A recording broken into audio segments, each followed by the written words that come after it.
I'm going to talk about product content writing. This would be for any kind of product page or also a brand page where you're basically going to end up having some kind of advertising on this page to promote that product or a selection of products from a certain brand. Now, in a lot of ways, this kind of content writing is very similar to what you have done with other types of content that we were talking about in last week's class. However, there are a few differences here. To begin with, you still want to focus on content research and making sure your content is actually useful and even personal and talking about specific situations if you can. You still have all the extra content that you want to include. And obviously your essentials like spelling and grammar, including semantic words, checking keyword densities on some of your primary targeted phrases for the page. But then you really have a couple of sections that are unique to the product content writing. You have things like providing product facts or specs, where this isn't really going to be the star content on your website, but it might be essential information that people are usually looking to find out about a product. Beyond that, though, you really want to give people a reason why they should be buying this product, either through your website or online in general. In a lot of cases, you have things like retail availability. For example, with my niche, the solid state drives, you can go to your local Best Buy store and buy one of these, but the brand selection there is nowhere close to what it is online. And in fact, the best products that are available, I haven't been able to find in any kind of a big box retail store like that. So simply being able to find a product online as opposed to in a retail store and knowing about this kind of stuff ahead of time can make a major difference. You can save people a trip to the store if you already know that it's not going to be there. You also have things like price comparisons, where let's say you know that the product is at a local retail store, but compared with what you could buy it on Amazon, the price difference may be fairly drastic, and it's simply a lot cheaper to buy it online than it would be to drive down to your local store to get it. Now, I want to talk about a specific article that I've been working on here and how it kind of relates to these processes that I recommend for you to go through. Number one, content research. As always, you can use your basics like Amazon and Google to find out more about a product. You may also have your own personal experience with the product that you can draw upon to provide really good information that would help to sell the product, but also help people to be aware that you're not just blindly selling this product to them, that you've carefully selected it for specific reasons, and maybe it applies to certain people when maybe it wouldn't work out the best for others. This also kind of draws into you wanting to focus on useful content as well. Getting personal and being specific. Where my product review page that I'm going to have here for my Samsung solid state drives, it's not what you might consider to be a standard product review page. It's not super formal. It doesn't have really long listings of product facts and specs that ultimately are not going to make a lot of sense to the average consumer. And to the people that it does matter to, they can find that kind of information elsewhere. My goal with this page was to make this easy to understand for anybody and to help them to be able to decide which product is really going to be the best for them. So I get personal and I talk about my own decisions when I was buying this particular product because I own a Samsung 850 Pro. Well, I did a lot of research leading up to that, trying to figure out exactly which product I needed to buy and ultimately what the differences were between all the different products on the market. Because at a first glance, when you're just browsing these products on Amazon, for example, it's really not easy to determine that for the average person. And even me being somebody who is very technologically inclined, it still took me a while to digest that information. So I know the average consumer that doesn't know a ton about computers would probably get pretty frustrated with trying to figure all of that out and trying to determine what might be the best for them. They might spend more money than they really need to on a product that's more powerful than really something that they could ever utilize. You have all kinds of situations like this when you're talking about computer hardware upgrades. So I discuss things such as the different products that are available within this one brand.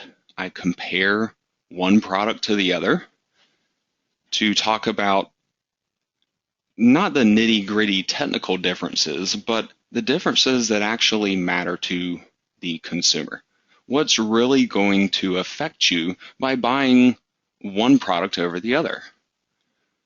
There's also things like outdated products, where in the Samsung solid state drive lineup, you have the more modern 850 series, but then you have the 840 series that came right before it.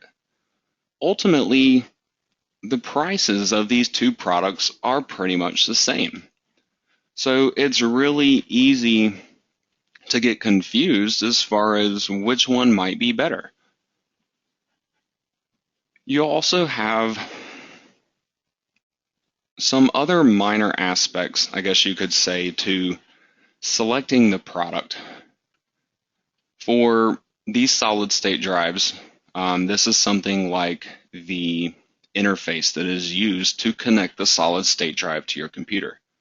You have standard 2.5-inch SATA 3 drives, where this is essentially functioning just like any normal hard drive that you could go to your local Best Buy and pick up. But then you have more card-based solid-state hard drives, which is the M2 and the mSATA versions. I talk about these. I talk about which ones are really the best for you and why you would want to pick one over the other.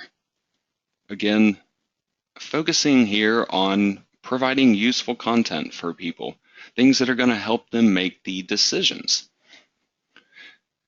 Now, sometimes when you're doing your research, you will run upon negative aspects about your product, or maybe about the brand in general.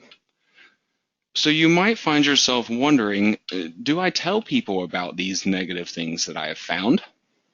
Is it going to harm my sales if I talk about negative stuff and then try to sell a product right behind it? Ultimately, you need to make the decision that is best for the consumer and not what will necessarily paint your product in the best light. However, sometimes you can show from problems that have actually existed, you can show how companies and brands have overcome those problems and actually excelled in things such as customer service. With the Samsung solid state drives, they have this software that is included on a CD with it. It's called Samsung Magician. Well, it can do a number of different things, but the main reason why people end up using this and having it installed on their computer is because it's like a monitoring software where it can tell you how many terabytes you have left that you can write to your drive before it reaches essentially the end of its lifespan. Well, while it can be important to know whether your drive is nearing the end of its lifespan or not, the more modern solid state drives, especially if you go for a quality brand like Samsung, the limits are so high that even somebody like me, who heavily works on their computer almost every day for a living, it would take me a decade or more to possibly reach those limits. So this kind of software is not something that is really needed for the average user. Well, some people that were using this software early in 2015 did a firmware update that actually ended up frying, like completely killing, some Samsung solid state drives. While this is obviously a big problem, and I'm sure it caused a lot of issues for people that did experience it, Samsung did show that they are a quality company. They back their warranty. They replaced all of these drives for people that contacted them and went through the proper channels to have that kind of a warranty replacement. But still, I mention this information here on my Samsung page because it is useful content, and it also involves things like semantic words. Talking about this Samsung Magician software adds in some additional words to my content that relate to my solid state drives. And Google definitely makes these kind of connections. And when you also pair it with the fact that this kind of stuff is useful for your site visitors to know about, it's really a win-win situation here. People can see from your content that you are trying to be genuine and not just sell them something just to sell them something. You really have their best interest at heart. And this does convert into sales in the end. So on top of all of this useful content that I have, where I'm talking about the specific brand, I talk about different comparisons that I can make between products, other useful information that comes along with maybe selecting one of these. I also have things like my product reviews, where these little sections here, and I have a couple of them on this page, they're essentially mini product reviews.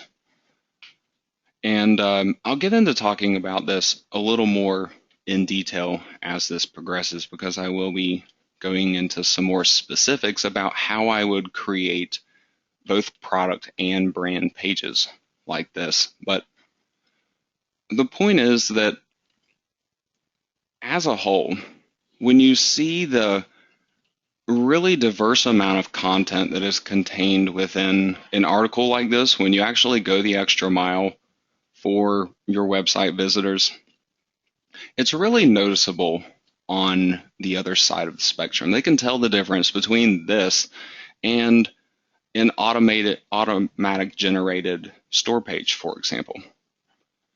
So with your own creation, at least, try to focus as much as you can on the quality of your content and Diversifying that content also to give you access to additional keyword phrases.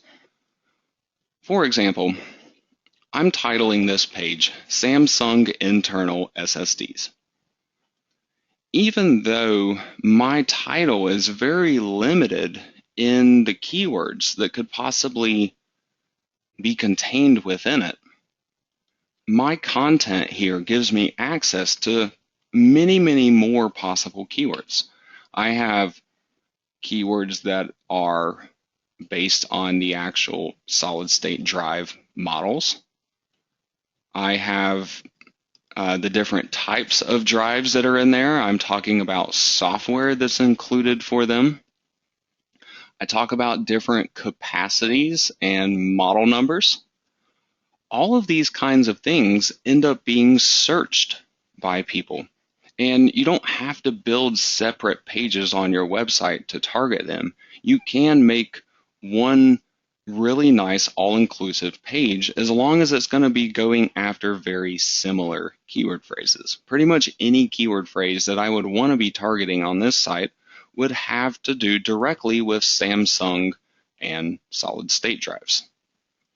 So you don't want to branch out from that content too much, but you do want to get as in-depth as you possibly can with providing that useful information. This could, again, be with nothing but text and images. You could also be using things like videos, different tutorial lists that maybe even tell people how to go about using or installing a product. For example, if you didn't have a separate page on your site about that. But at the very, very least, try to get an image for your page and try to break up your page content with a number of meaningful headers, just like I have done here. This will at least help with the readability of your content.